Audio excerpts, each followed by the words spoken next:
छठ महापर्व की कथा सच्चाई और आस्था की ऐसी कथा है जिसमें लोगों के विश्वास, उनकी कठिन तपस्या और प्रकृति के साथ अद्भुत जुड़ाव का सुंदर संगम दिखाई देता है, जिसमें भक्त सूर्य भगवान और छठी मैया की आराधना करते हैं।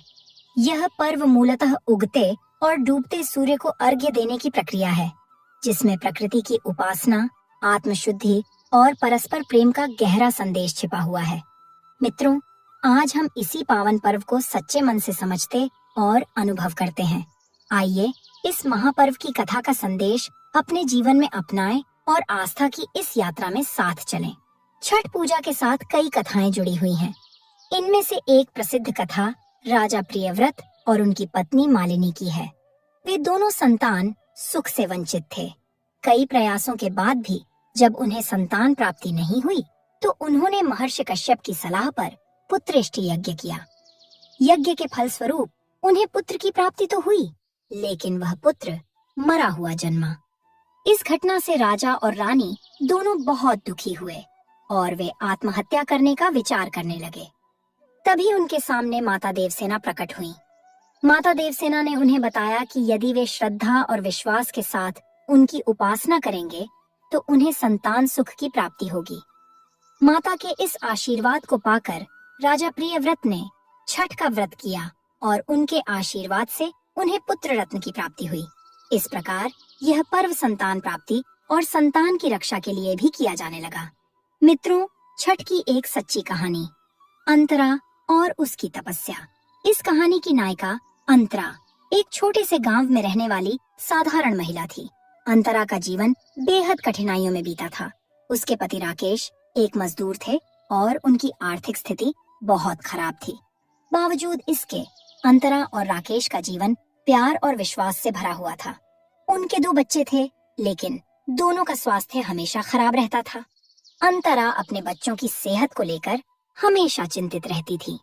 एक दिन अंतरा ने गांव की बुजुर्ग महिलाओं से छठ महापर्व के बारे में सुना। उन महिलाओं ने उसे बताया कि छठ महापर्व में सूर्य देव और छठी मैया की पूजा करने से सभी कष्ट दूर हो जाते हैं और बच्चों को दीर्घायु का आशीर्वाद मिलता है।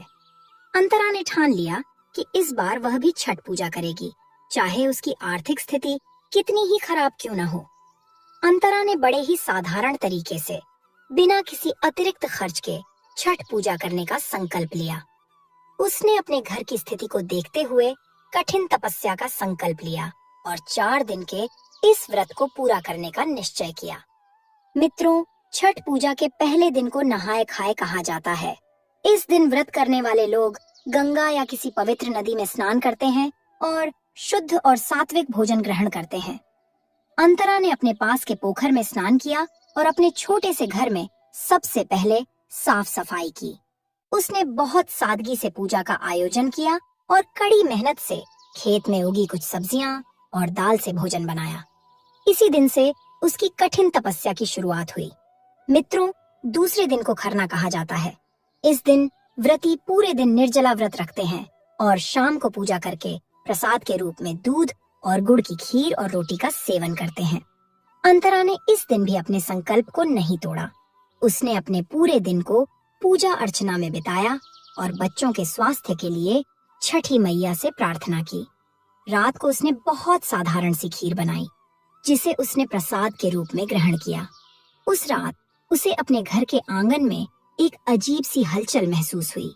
उसे लगा जैसे किसी ने उसे पुकारा हो, लेकिन जब उसने चारों ओर देखा तो वहां कोई नहीं था। उसने इसे अपनी थकान का परिणाम समझा और सोने की कोशिश की, लेकिन उसकी बेचैनी बढ़ती जा रही थी। मित्रों, तीसरे दिन का महत्व सबसे ज्यादा होता है। इस दिन व्रती डूबते सूर्य को अर्घ्य देते हैं। अंतरा ने सुबह से ही पूजा की तैयारी शुरू कर दी थी। उसने पूरे दिन निर्जल रहकर संध्या अर्घ्य का संकल्प लिया था। सूर्यास्त के समय उसने पास के तालाब के किनारे जाकर सूर्य को अर्घ्य दिया और बच्चों के स्वास्थ्य के लिए आशीर्वाद मांगा। संध्या अर्घ्य के बाद अंतरा को एक अद्भुत अनुभव हुआ। उसने देखा कि तालाब के किनारे एक सुनहरी सी रोशनी चमक रही थी। उस रोशनी में एक स्त्री आकृति दिखाई दी, जो धीरे धीरे अंतरा की ओर बढ़ने लगी। अंतरा भयभीत हो गई, लेकिन उसे कुछ भी समझ में नहीं आ रहा था।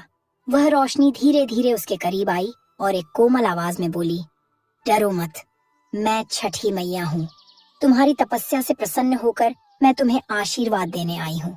तुम्हारे बच्चों की सारी बीमारियां अब ठीक हो जाएंगी। इतना कहकर वह आकृति उसी तरह अदृश्य हो गई और अंतरा के मन में एक अजीब सा सुकून छा गया। मित्रों, अंतिम दिन उगते सूर्य को अर्घ्य देने का होता है। सुबह की पहली किरण के साथ अंतरा और उसके परिवार ने तालाब के पास जाकर उगते सूर्य को अर्घ्य दिया। उसने छठी मैया से प्रार्थना की और अपने बच्चों का हाथ पकड़कर अपने जीवन की सबसे बड़ी तपस्या को पूरा किया। अचानक जैसे ही उसने सूर्य को अर्घ्य दिया, उसे एक सुनहरी रोशनी दिखाई दी और एक चमत्कारी घटना घटी। उसके दोनों बच्चे जो हमेशा बीमार रहते थे, अचानक पूरी तरह स्वस्थ हो गए। उनका चेहरा एक नई चमक से खिल उठा। अंतरा को विश्वास नहीं हो रहा था कि उसके बच्चों की बीमारी इतनी जल्दी ठीक हो जाएगी।